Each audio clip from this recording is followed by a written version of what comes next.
everybody. This is Dr. Valasia Iakovoglu, the Director of Ecotourism Sector of UNESCO Chaired Con-E-Ect that's located in Greece. And I'm the board member of the International Council of the World Tourism Forum Institute, moderating the session, The Value of Ecotourism and the Input of Blockchain Technology. At this great international meeting organized by the Global Tourism Forum that is taking place in Dubai, the United Arab Emirates. A very up-to-date topic where I strongly believe that ecotourism poses a new era for the tourism sector. And prior introducing our distinct panelists here, I would like to give some feedback information on myself. So I have more than 25 years of experience in education, research teaching, as well as outreach programs with more than 20 international programs on my record, and specialized in sustainable management of ecosystems, urban ecosystems also, based on the restoration conservation with emphasis on the biodiversity as relates to climate change. And more than 100 publications in my record, editor and reviewer, and many more, with one of them being the Intergovernmental Panel on Climate Change, many of you know as IPCC, as well as the Mediterranean Experts of Climate and Environmental Change, the MEDICC. In addition, I'm involved in many scientific societies, associations, as well as volunteer efforts, which is very important, I believe. So I am active as a board member of the Association of Inter-Balkan Women's Cooperation Society, the IIWCS, and specialized responsible for the education sector. Also executive board of directors of the Global Climate Smart Agriculture Youth Networking. And recently, I'm very happy that I've been assigned also by the Women of the World as the country chair for farming and agritourism. And with this, I am delighted to welcome the Minister of Tourism of Ecuador, Mr. Niels Olsen. And let me give some background information on our distinct guest. Mr. Olsen has graduated from the LSU in the United States with a BS in Business Administration and Marketing, and was a member of the Society of Entrepreneurs of Latin America at Stanford University. As a backpacker, though, through Europe and Africa, he discovered his passion for travel and cultural exchange. And after graduation at the age of 22, he became marketing manager of Sweet and Coffee, where he entered the Marketing Wall of Fame. In Australia, he studied a master's degree in sustainable tourism at Monash University, one of the most prestigious universities in the field of tourism. And the Minister Olsen worked for the Melbourne University of Sport and excelled in research project for the Fiji Minister of Tourism. He returned to Ecuador in 2015 and embarked on his most important project, Hacienda La Danesa, which is almost 6 years, managed to position itself as one of the most important high-ended priorities in the country, creating authentic experiences where simplicity and luxury meets. His experience and knowledge of the sector and his entrepreneurial spirit added to his passion for tourism are important credentials that support the appointment of Mr. Niels Olsen as Minister of Tourism in the government of President Guillermo Lasso. So welcome, Mr. Olsen. Thank you very much for being with us. And would you like to add something additional about your professional experience and your mission as a Minister of Tourism of Ecuador? Well, Valasia, first of all, thank you so much for such a generous introduction of my profile. And it's such an honor for me to be here with you with such an impressive background in tourism and everything you've done. So congratulations on that side. Well, now, 10 months ago, I've been working for the Minister of Tourism of Ecuador, working with President Guillermo Lasso. And we are very excited. Such a huge challenge, but I think we have a great team here in the Ministry of Tourism, and we have the capacity of taking the industry to the next level in Ecuador. Beautiful. So, Mr. Olsen, this international event takes place in Dubai, the United Arab Emirates, and that is a place of many beautiful and unique arid ecosystems. But you are representing Ecuador, and your country has also many unique ecosystems. And we do all know the well-known Galapagos Islands, right? So ecotourism poses a new era for the tourism sector. And based on your experience, what are some of the difficulties or limitations implementing ecotourism, and what is the reason, do you think, behind it? Yeah, so well, we know because of the pandemic, there's a new wave of travelers, and travelers nowadays, they're looking for authentic and unique experiences in their travels. And I think Ecuador is one of those destinations that is still rough around the edges. There have many places in Ecuador that you wouldn't find in a guidebook, for example.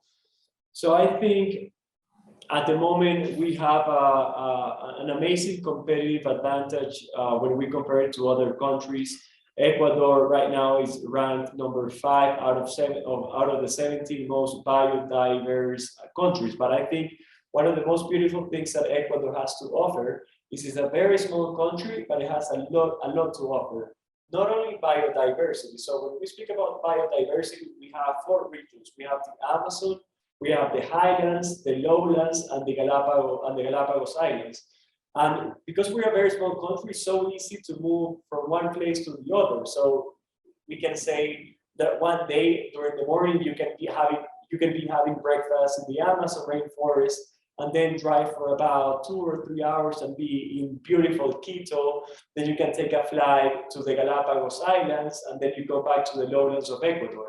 It's a very biodiverse country, but I think the thing that I like the most is its people.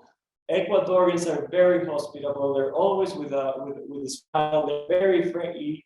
And for those travelers looking to connect with the local culture and to have an authentic and unique connection, I really think Ecuador is the destination to be worldwide at the moment. Beautiful. So, if there are any difficulties, do you think, what is the key element overcoming those difficulties? Do you think the people of Ecuador is the solution for any difficulties based on what you're telling us here? We have a few challenges. Some of them we have already faced, and I want to give you an example. So about 8 months ago, when I was traveling around Ecuador, I was visiting a small community in a beach town called Puerto Lopez, for example. And when I was in Puerto Lopez, I went with a small boat operator to one of inside the marine reserve. And the tourism sector from Puerto Lopez, they shared with me one of the issues or challenges that they had, which was how the tourism sector was kind of creating a negative impact in the marine reserve. So boats, they were throwing their anchors on top of the coral reefs, and the anchors were destroying the coral reefs. And that moment we agreed on finding a solution, for example, because for us, wherever there is tourism, there has to be a positive impact. We have to use tourism as a vehicle for conservation and development. So that means if tourism is creating a negative impact anywhere, there shouldn't be tourism operating in that location. So that was the case of Puerto Lopez. So what we did with the Minister of Environment a few months ago, we installed buoys in all of the marine reserves of Ecuador, so we could declare the marine reserves anchor free. So that's something that one of the consequences of doing that is that now we have a tour operator, for example, offering travelers the possibility of becoming coral guardians. So now they have a product that they invite travelers to come down to the water and plant new corals. So that's a great example of how tourism can create a positive impact in one destination. So before we had tourists coming and the boat operator throwing the anchors to the coral reefs, and now we have travelers planting and becoming coral gardens. Wow, it seems as a sustainable management is hard to deal, especially with those highly diverse ecosystems. So, based on your tremendous professional experience, what do you consider as the key element that we should do have in mind in order to sustainably manage those really very fragile ecosystems? Definitely. I mean, at the moment, we're working on the promotions plan and marketing plan for Ecuador as a country brand. And we want to, what we want to focus is not on volume or quantity, but we're focusing on quality and high yield travelers. What does high yield traveler means? Is those travelers who come and stay longer periods of time in our country. They visit the rural areas. They prefer businesses that employ local communities and businesses that buy their products locally as well, like in local markets. And I think that's one of the ways on how we need to focus on attracting the high yield or high quality travelers to Ecuador. So I said high yield traveler, and then when I say high yield traveler, I don't mean only the luxury traveler, because you can also have a backpacker, for example, which I was a backpacker back in the day, like 10 years ago. You know how one of the behaviors of the backpackers, they usually like to explore new destinations. And many times they're more aware of a tourist when they travel. So they're looking to stay local accommodation. They wanna connect with the local culture. They want to spend the money where the money goes beyond what the tourists sometimes are thinking. So to respond to your question, we're going to continue working and position Ecuador to attract the high yield and high quality traveler to Ecuador. We have a program called the Nomad Visa, which maybe you are already aware of it, but it's a new type of visa that we're going to welcome remote workers from other places in the world, such as the US, who can come and work from Ecuador, and they're going to be spending their salaries in our economy.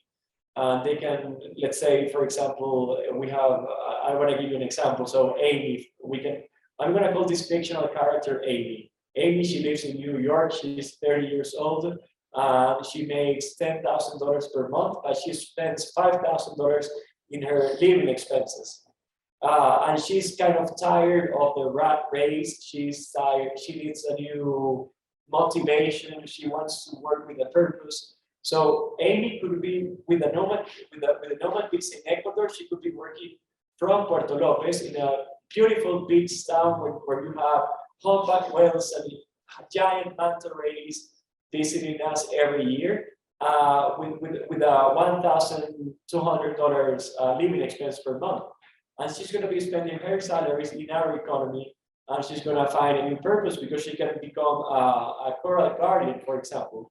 So I think it's a kind of like a win-win situation for everyone. It's a win situation for Ecuador economy and also for Amy, that she can move from the New York to our beautiful beach town in Ecuador. Nice, very innovative, beautiful. Since you're mentioning all these very nice ideas that everybody can hear about this at this international meeting, it seems blockchain technology is a new innovative way that actually helps makes the travel more secure, simple, and transparent at the same time. So do you think this new technological tool will be used as a mean to achieve this kind of sustainable management of ecotourism for any kind of the areas worldwide? Particularly in Ecuador? I mean, we need to use technology as our friend, as our best partner.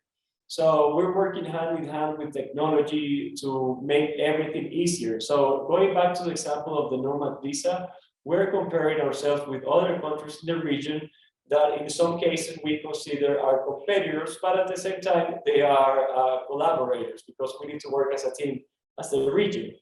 But when working on the Nomad Visa, for example, we made it in such a way that it's very easy for a nomad traveler to apply for the visa to come to Ecuador.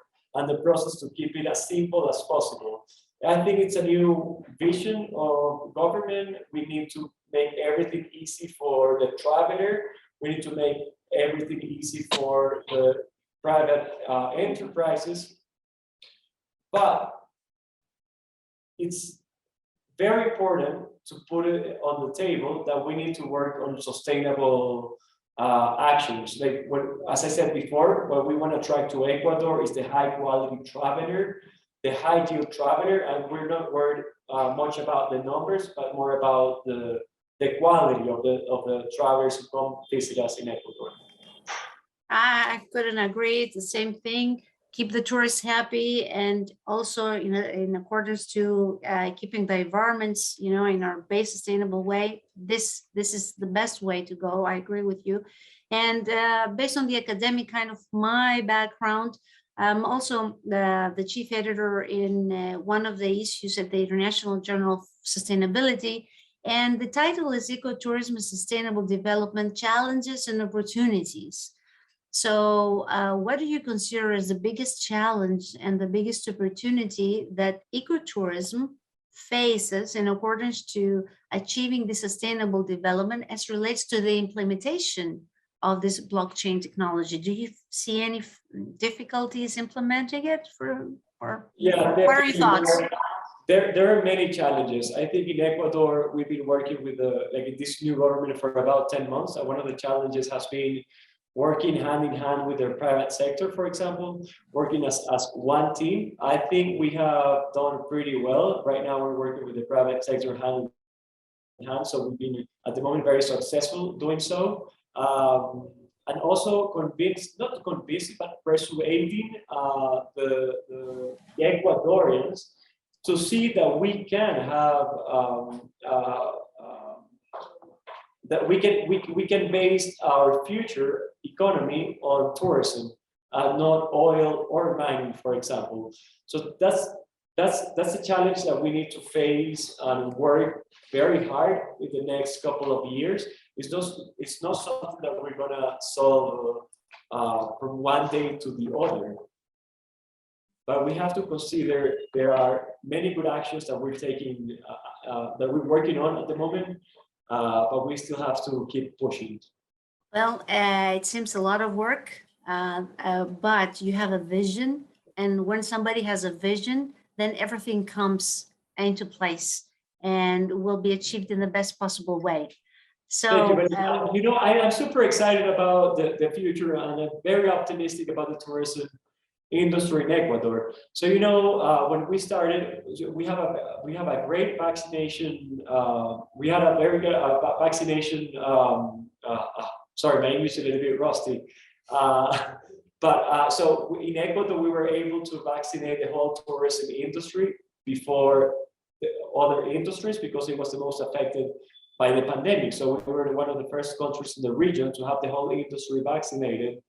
And now we have a super smart marketing and promotions plan to promote Ecuador the way it should be, to attract the high yield travelers. But at the same time, we have a lot of great education tools to improve the skills of the tourism industry in Ecuador that we're going to be launching the next couple of months. But everything under the premises that wherever there is tourism, there has to be a positive impact, and that we need to use tourism as a vehicle for conservation and development.